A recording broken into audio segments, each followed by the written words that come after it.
Vamos falar agora um pouquinho da interação térmica e o princípio fundamental da termoestatística.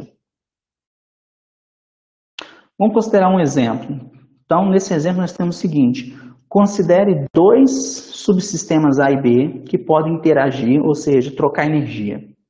Trocar energia por meio do processo chamado calor, né? Os subsistemas A e B possuem 3 átomos cada e a energia total disponível no sistema é de 6 unidades de energia. Eles estão dentro de um sistema maior isolado do meio externo. Construa uma tabela que contenha as multiplicidades de cada subsistema e a multiplicidade total. Então agora, o que nós temos aqui? Nós temos dois sólidos de Einstein, entendeu? O subsistema A é um sólido de Einstein e o subsistema B é um outro sólido de Einstein. E os dois sólidos de Einstein, cada um possui 3 átomos. É um sólido hipotético teórico, ou seja, o sólido A tem 3 átomos, o sólido B tem 3 átomos. E disponível para eles trocarem entre si tem 6 unidades de energia. Como essas unidades vão ser distribuídas ao longo desses dois subsistemas, dois sólidos, é isso que o problema pede. Ele pede para a gente construir uma tabela que contenha a multiplicidade de cada sólido de Einstein, de cada subsistema, e a multiplicidade total.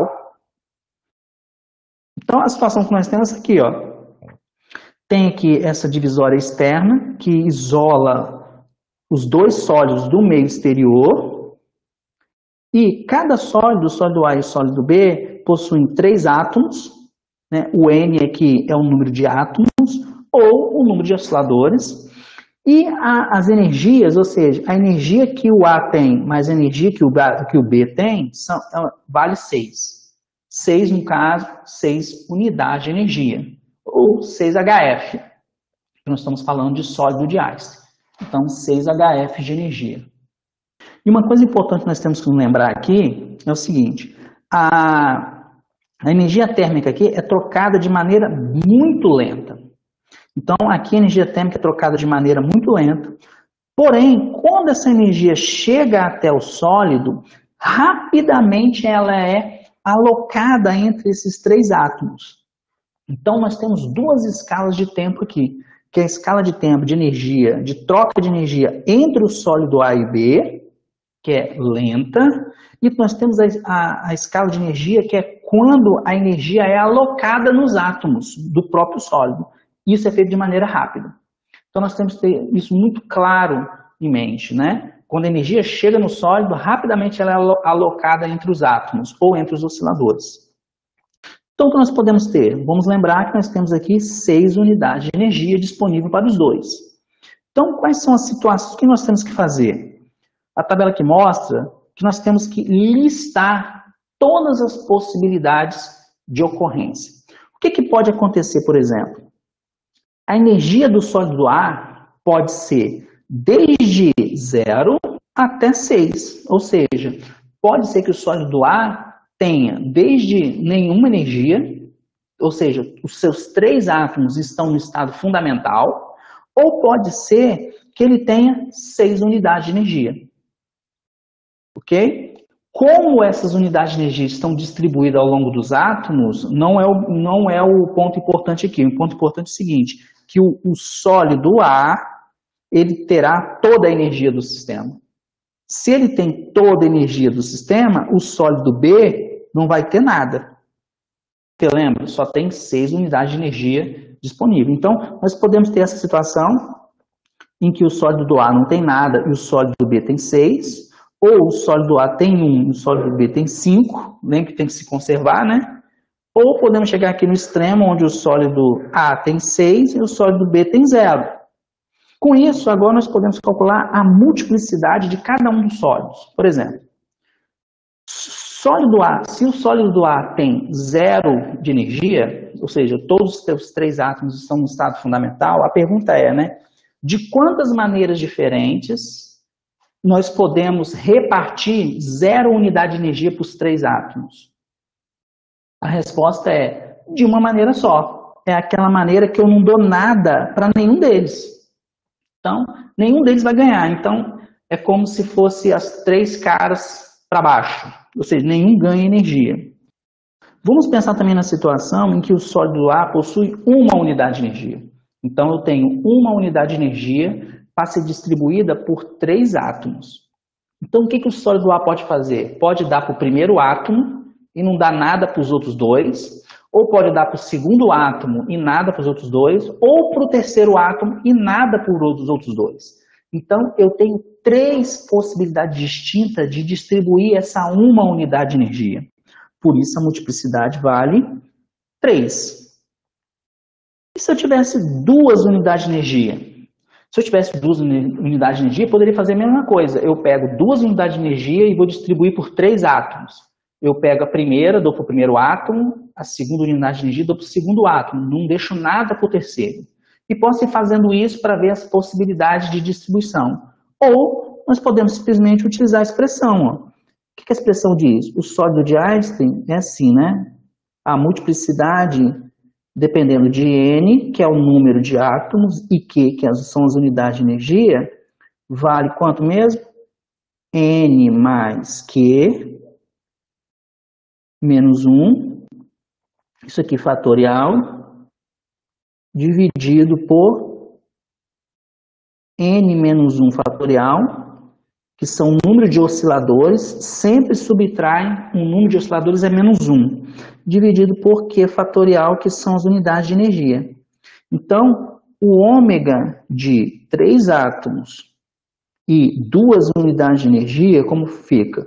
Como eu posso pegar 2 unidades de energia e repartir para 3 átomos? De quantas maneiras diferentes eu posso fazer isso? Seria 3 mais 2 menos 1 fatorial, dividido por 3 menos 1, aqui dá 2 fatorial, que vale 2 fatorial.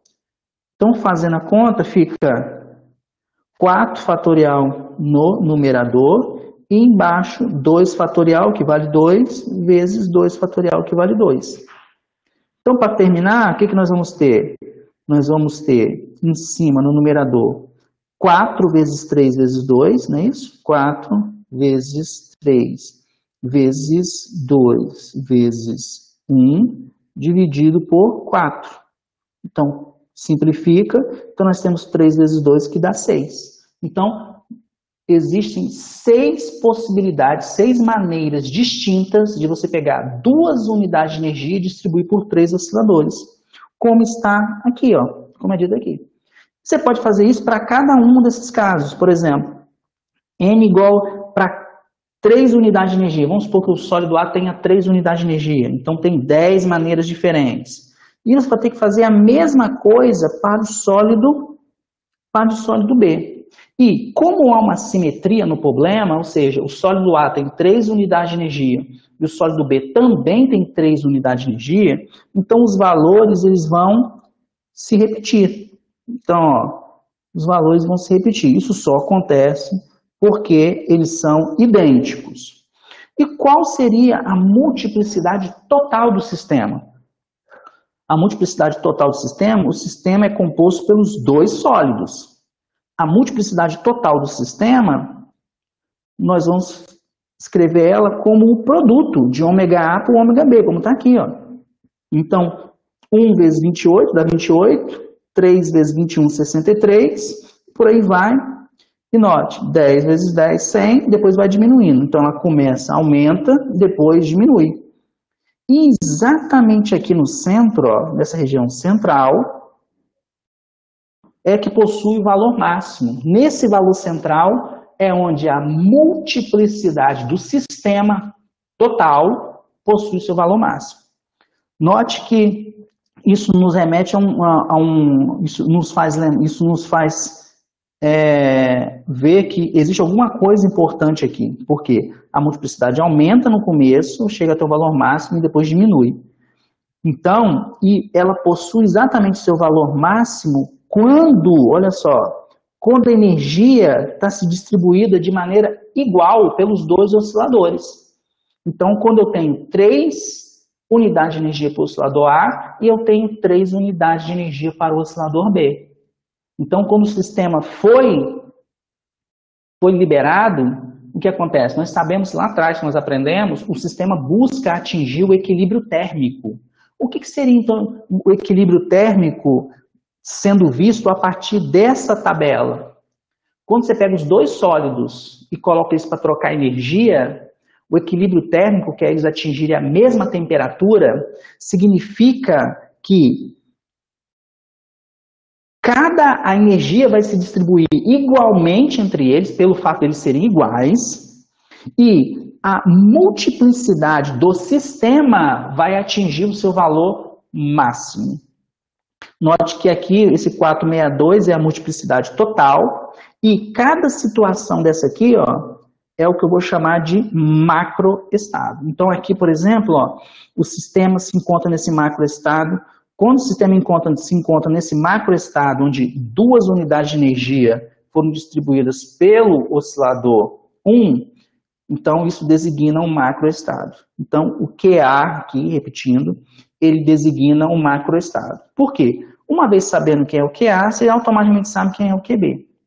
E aqui nós podemos determinar ou definir de uma outra forma o que é equilíbrio térmico. O equilíbrio térmico é quando o sistema ele atinge o valor máximo da sua multiplicidade. Então, o que importa para a gente não é a multiplicidade do sólido A, não é a multiplicidade do sólido B. Esses valores só importam para a gente obter a multiplicidade total. Então, naquele macroestado em que a multiplicidade for máxima, note, a multiplicidade vai ser uma função. Então, para cada macroestado tem uma multiplicidade total. Quando nós tivermos uma determinada macroestado e para esse macroestado a multiplicidade obtiver o seu valor máximo, ou seja, qualquer outro vai ter um valor menor, e então a gente diz que essa é a situação de equilíbrio térmico. Então, aqui a gente vê uma situação muito interessante, né? O equilíbrio térmico, então, ele é uma situação probabilística. Por quê? Quanto maior for a multiplicidade, maior é a chance daquele macroestado ocorrer. Por exemplo, qual situação é mais provável ocorrer? É mais provável ocorrer de eu jogar 100 moedas e as 100 moedas caírem com o cara para cima ou qualquer outro estado? É óbvio que a situação em que as 100 moedas caem com o cara para cima é muito improvável de acontecer. Por quê? Porque a multiplicidade vale somente 1. Agora, quanto maior for a multiplicidade de um macroestado, maior é a chance de ocorrer, porque existe mais possibilidade de ocorrência. E vamos lembrar das probabilidades? A probabilidade, por exemplo, de ocorrência do macroestado QA igual a 0, qual é? Lembra, como é que a gente calcula a probabilidade? É a multiplicidade desse macroestado QA igual a 0, que seria 28, dividido pela multiplicidade total, que é 462. Então, essa é a probabilidade de ocorrência desse macroestado, ou seja, o sólido A não ter nenhuma unidade de energia e o sólido do B ter todas as unidades de energia. Seria a situação em que a gente coloca os dois corpos em contato térmico, e o que acontece? O sólido do A, ele perde energia, ele perde praticamente toda a sua energia para o sólido do B. E a temperatura dele abaixa e do sólido do B aumenta. Essa situação, nós não vemos ela ocorrer no dia a dia. Tudo bem? Qual seria a probabilidade de ocorrência da multiplicidade, de ocorrência do macroestado QA igual a 3? É só olhar aqui, ó, QA igual a 3, a multiplicidade dele vale 100. Então aqui nós teríamos 100 dividido por 462. Então qual probabilidade é maior de ocorrência? A do QA igual a 3 ou a do QA igual a 0? Pela conta aqui nós vemos que a do QA igual a 3 é mais provável de acontecer. Note que esses números não são tão distantes um do outro, mas note, nós estamos trabalhando aqui com dois sólidos de Einstein teóricos. Cada um só possui 3 átomos.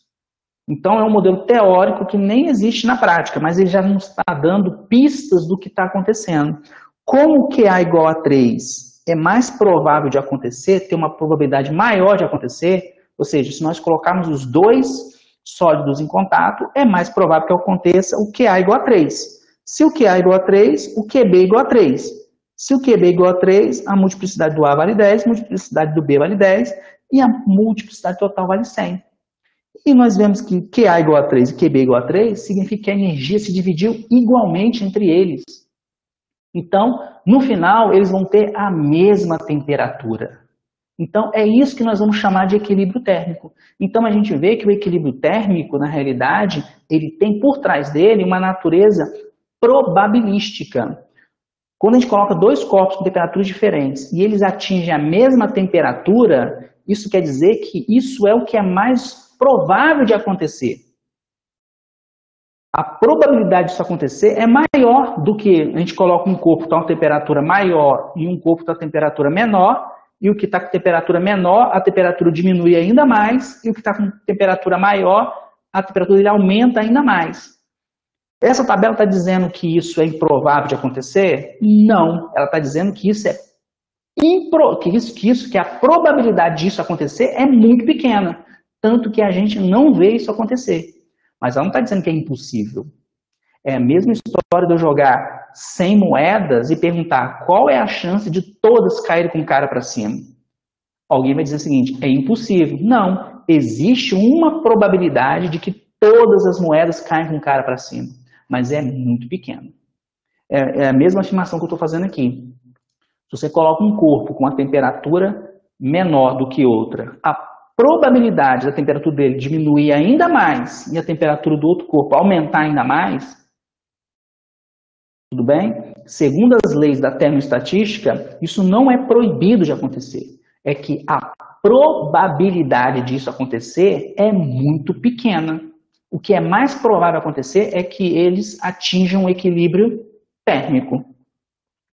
Só que não fica ainda claro dessa tabela, porque nós estamos trabalhando aqui com 3 átomos. Mas vamos lembrar que os sistemas que nós trabalhamos em termodinâmica são sistemas que possuem um número de átomos da ordem do número de Avogadro. Então, nós podemos enunciar isso. Olha só, com base nesse exemplo, nós podemos enunciar o princípio fundamental da mecânica estatística, ou da termoestatística. Então, o que diz o sistema, a hipótese fundamental? Diz o seguinte, ó, num sistema isolado em equilíbrio térmico, isso é muito importante, o sistema está isolado.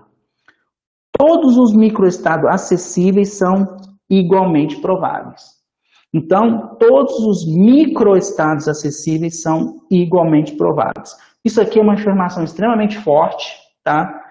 A gente infere isso a partir da tabela. Para provar isso aqui, existe tentativa de provar isso aqui, mas não está provado ainda, tá? Isso aqui é uma hipótese fundamental, é uma suposição que a gente assume como verdade. Por quê? Porque a experiência nos mostra isso. O experimento, a natureza nos diz assim. Então, por exemplo, essa multiplicidade aqui, todos esses 10 microestados, eles são igualmente prováveis. E quanto mais microestados nós tivermos, quanto maior for a multiplicidade, aqui eu tenho 100 possibilidades distintas, né? Quanto esses 100 microestados aqui são todos igualmente prováveis. Então, esses 100 são igualmente prováveis entre eles, da mesma forma que esses 90 são igualmente prováveis entre eles. O que muda é o quê? Entre o 28 e 90, a probabilidade é diferente, porque são macroestados diferentes. Por exemplo, a probabilidade de ocorrência desse macroestado é muito maior do que a probabilidade de ocorrência desse macroestado, como nós acabamos de calcular. Só que dentro desses 100 microestados, a probabilidade é a mesma. A probabilidade é a mesma.